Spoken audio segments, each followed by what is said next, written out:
There exists an 800-year-old code capable of erasing weakness from your life, not through punishment or willpower, but through complete rebirth. To follow it, you must be willing to symbolically die, to let your former self burn away so that the warrior within can awaken. What you're about to hear is not another motivational speech, it's a ritual, a mental transformation system that reshapes who you are at the root. This is Bushido, the ancient way of the warrior.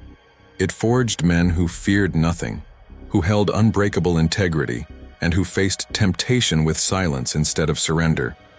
And today, it can forge you the same way. If you're willing to die to your weaker self and live by the code. Imagine a discipline so absolute it turned ordinary people into living legends. Men who mastered battle not because they fought harder, but because they mastered themselves completely. Bushido was not a list of moral slogans. It was an identity structure. Samurai lived and died by it, not to obey rules but to align their existence with a higher truth. In Kyoto, modern researchers uncovered that samurai had over 300% fewer moral collapses than other citizens of their time. They didn't lie, didn't break promises, didn't run from their word. Why? Because their discipline was not willpower, it was who they were. They didn't try to act strong, they became strength itself. But the secret most people never learn is this: your bad habits are not the real problem. They are symptoms. You procrastinate not because you're lazy, but because a weaker identity still lives in you. You break promises to yourself not because you lack control, but because you still identify as someone who gives in. And until that identity dies, no amount of effort will change your life. Bushido is the art of killing that identity without bloodshed, a spiritual seppuku, where you bury the version of yourself that sabotages your path and rise as someone who acts with precision, presence, and purpose. In the 12th century, a young samurai named Taira was consumed by addiction. Every night he drowned himself in sake until he could no longer stand. His master summoned him, but instead of punishment he gave him a simple command. Tomorrow, you will commit seppuku on your former self. That night, Taira meditated on who he truly was and who he had become. When dawn broke, he performed the ritual, not on his body, but on his ego. He returned transformed, his addiction gone, his discipline absolute. What changed wasn't his behavior, it was his identity. He killed the man who failed and allowed a new one to live. That is the essence of Bushido. It's not about rules or rewards. It's a psychological rebirth system based on 5 timeless principles that reshape your inner architecture until weakness no longer fits your reflection. The first principle is gi, righteousness. A samurai faces the truth without flinching. He doesn't rationalize his vices, he names them. He doesn't say, "I'll do better next time." He asks, "Why am I betraying my own code?" Because every deception you allow against yourself strengthens the enemy within. Discipline begins the moment you stop lying about what you're avoiding. The second is jin, benevolence.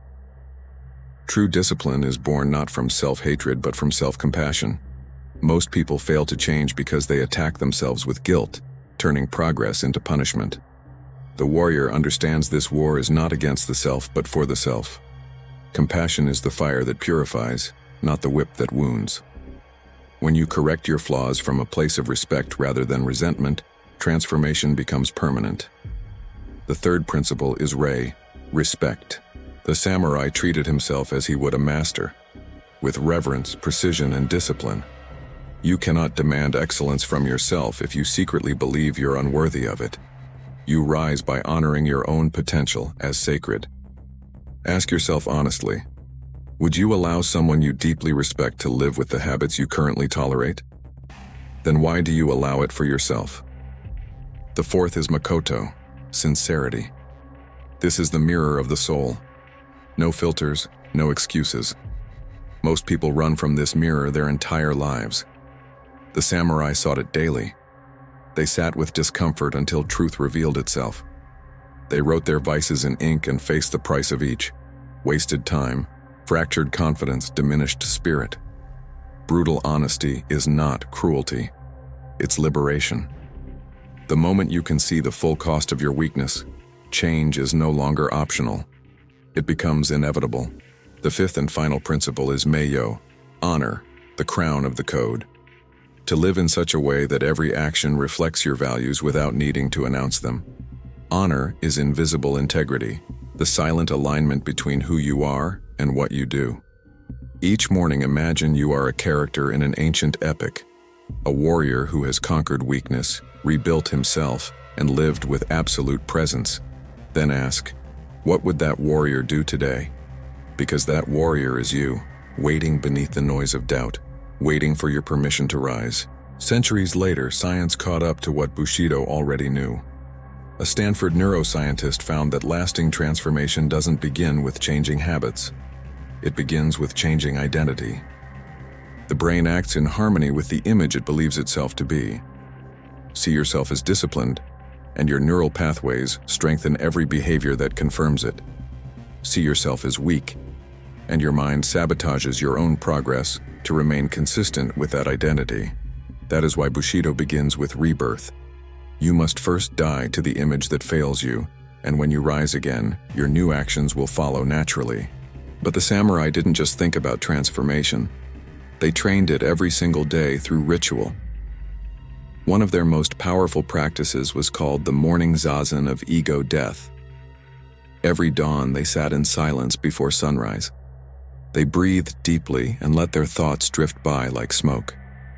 Then, in their minds, they enacted a symbolic death. They visualized burying yesterday's self, the one bound by fear, temptation, or distraction.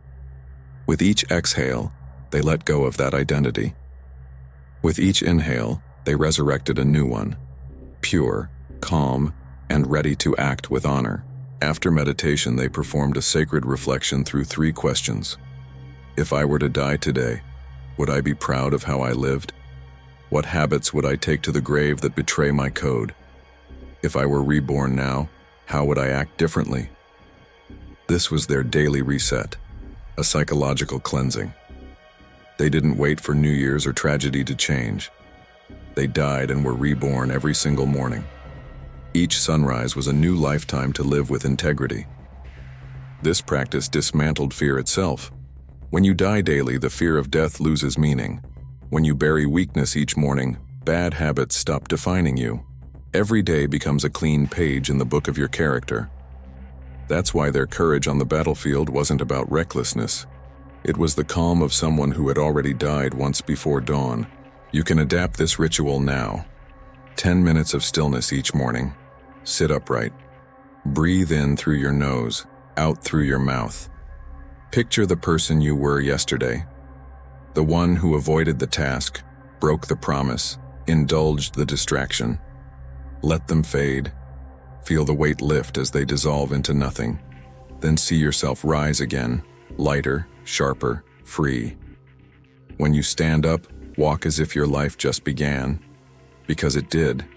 Modern methods fail because they try to fix habits while preserving the identity that created them. The samurai did the opposite. They killed the identity first, and the habits vanished naturally. Every sunrise was a funeral for weakness and a birth for strength. That is the real secret. You do not conquer your habits by fighting them. You outgrow them by becoming someone for whom they no longer make sense. Bushido reminds us there is no neutral ground in life. You are always moving toward mastery or decay, toward wholeness or fragmentation. Every thought, every gesture, every act feeds one of these paths. Discipline or drift, focus or fragmentation. There is no middle. The path demands courage, not the courage to fight others, but to face yourself, to draw the sword, not outward, but inward, cutting away all that is false. So ask yourself now, who must die for you to live? Which version of you still clings to comfort, to fear, to weakness? And how long will you protect the very identity that destroys you? The warrior within has waited long enough. Step into the fire. Burn the false self completely. And when the smoke clears, walk forward. Reborn, silent, unbreakable. Train your mind. Master yourself. Walk the Dojo Path.